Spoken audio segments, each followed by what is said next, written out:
Hey again, this is Mark Hoff. I haven't been on for a while, probably 2 or 3 weeks, because I'm in stroke rehab and had to get my voice back. But now it's a lot clearer, and I think I'll give you a better experience. If you want to review my past few videos, there ain't many of them, you can check in my raw stories of the invisible grip. That's my channel name. Now today, we're going to talk to you about what I plan on doing here. My website is called thepretripdiner.com. You can go there, help you learn all kinds of things. And I'm calling it thepretripdiner.com because when you get ready to go out in life, your day, on a trip, whatever, you do a pre-trip. Usually you should. You look over yourself. Are you in enough shape to go? Are you sick or anything? When you drive, you think like that. Am I sober enough? People think like that. I don't drink. I never drank my whole life, but people just think like that. Am I sober enough to drive? Maybe they are, maybe they aren't. But that's part of the pre-trip inspection. That's why I got the pre-trip diner. Help us get clarity and to figure it out before we do things. Well, anyway, I'm going to tell you, coming to this point here in my life, I'm not down about it. I'm kind of encouraged about it. Because sometimes it takes what it takes to figure things out. Or put it this way, it takes what it took for me to figure things out. And I'll give you a rundown of my story. You see, my life amounts to a series of adventures, and it's all really one big adventure with a bunch of little chapters in between. So let's start out. Back, I was born to a 13-year-old mother. She realized she couldn't provide for me for whatever reason. So she put me up for adoption. And, give me a second here.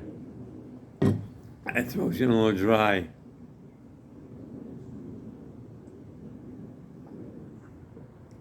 There we go. So see, I was adopted. This is 1958. I was born to a 13-year-old mother. She realized she couldn't take care of me, so she put me up for adoption. A month later, my parents came to the hospital and I was adopted. They were from upstate New York. I was born near Pittsburgh, PA, in a town called Butler, Pennsylvania, where I was born. And so, my adoptive parents came there to pick me up. My adoptive mother, found out that she couldn't have children, so they wanted a child. She was 24 at the time. My father was 28. He got out of the military. He fought in the Korean War, was drafted when he was 21. And so he came out, met my mom, got married on Thanksgiving, and 4 years later, or 4 years or 2 years later, whichever it was, they decided they want to adopt a child. My mother, for whatever reason, she couldn't have children. So I came adopted me and I was on my way to a new life. Even though it's just beginning, it was going on an adventure already. So they brought me back up to upstate New York, up to a little town called Vestal, New York. And there's where I began my new life with them. They were loving parents, took care of me. I wouldn't know no difference. And actually, they told me up when I was around 6, 7, maybe before, I don't remember, but they told me I was adopted. Now, for a 6-year-old boy or that young, that range, your age, it doesn't matter to you. I mean, you're getting fed, living in a house, got a good place, so to me, it was no big deal. Someone now 6 years old, and my parents took care of me, my bicycle and all that. And then at 6 years old, another tragedy came out of my life. We lived on a dead-end street in Vestal, New York. And every day, me and the guys and a couple of gals out on the street, we used to walk on up to the end of the street waiting for the bus to come. The bus stop was on the other side of the main street. We had to cross to get on the bus. Now, I don't know when and what day the accident was. It was so long ago, there's no really records of it now like there are for everything today. So I really can't find out much to tell you. But I don't remember ever getting on that bus. What happened was, somehow I found out led in the hospital. I was in the hospital, I was in a coma for 6 months. I ended up coming out of that cast. Oh, wait a minute, I'm getting ahead of myself. But I was in the hospital, and my dad used to come every day to see me if I was okay while I was in a coma. And a little while after that, he came one day and I was awake. He was glad to see I was awake, I was okay, I was alive. And he told me he'd been praying for me and the Lord spared me that day. He spared my life. Being a 6-year-old kid, like, yeah, okay. Didn't pay much attention, but after a while I came out of the hospital. I got a cast on me from my neck down to my toes. So I was bedridden for the next year and a half or so until the bone got healed enough to where it could come off. But it was kind of fun. My parents made the most fun of it they could. And my friends used to come, sign my cast, my aunts, uncles, everybody. So I had all kinds of pictures of stuff drawn on my cast. You make the best fun you can out of it, right? So then when I got out of the cast, it was a while later, and they took me to doctors to get the patches on my head, the brain scans, all that kind of stuff. Make sure I was okay. And apparently I'm okay enough because they started giving me school at home, a tutor, because I wasn't up to par of going out of the house yet and walking. So I had, for my 2nd grade, I had a tutor at home. And naturally, being there to get more attention, I was advancing in reading, all that kind of stuff. They said that I was up to 4th grade reading while I was there. That was kind of fun. And then that ended. And then over the summer, went and saw doctors and that kind of stuff. Practiced walking. My father even bought me a wheelchair. He made it into an electrical chair, so when I was out running around, it was the kind that had a lever you push out and pull in. That's how you gauge the speed.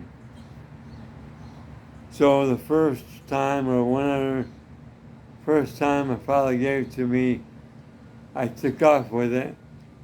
It was going a little too fast for a 6-year-old on a motorized wheelchair. You know, I'd pull the thing out, I'd go this way or that way and steer it with the pole. But my father didn't want to see me tip over. He slowed down the speed quite a bit. Had that for a little while until I started getting up and walking. And then I started going to third grade.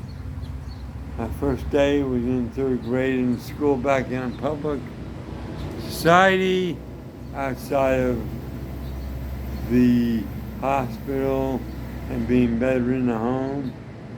That was third grade. And that's where I started my education. I went from there third, fourth, fifth, sixth, up into high school. And there I joined the swim team. Been on the swim team for a few years.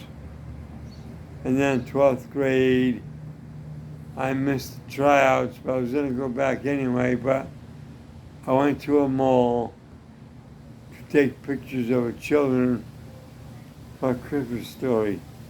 It was around Christmas time in the mall, and I like photography, and so I was going to plan on being my life being at that point. So I was taking pictures of children,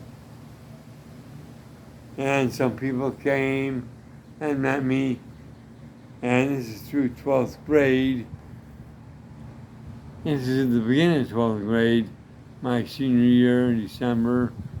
They came and saw me, talked to me, showed me the verses of the Bible.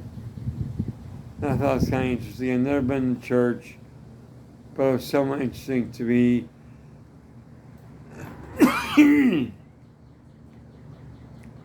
And they invited me down to the house.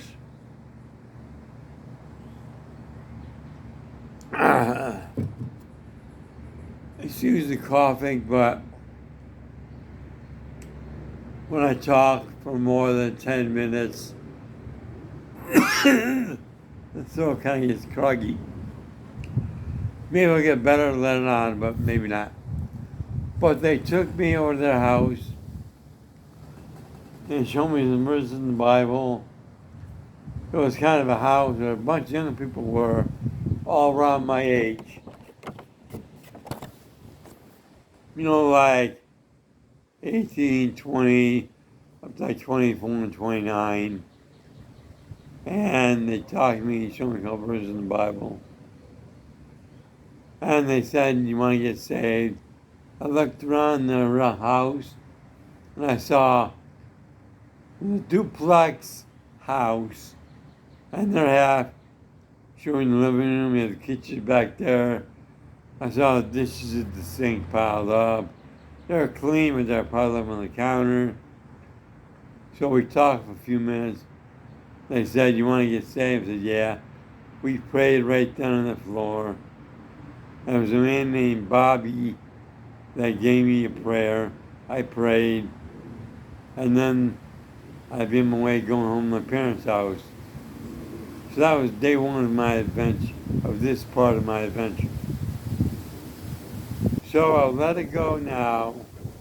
I'll be back on probably in a day or two or whenever with some more of my story. Maybe by then I'll be on a Zoom call and we'll see what's going on from there. This is the first story of the raw story of the invisible grip, and hopefully be many more will catch on my life. And I'll talk to you later. Have a great day. See you soon.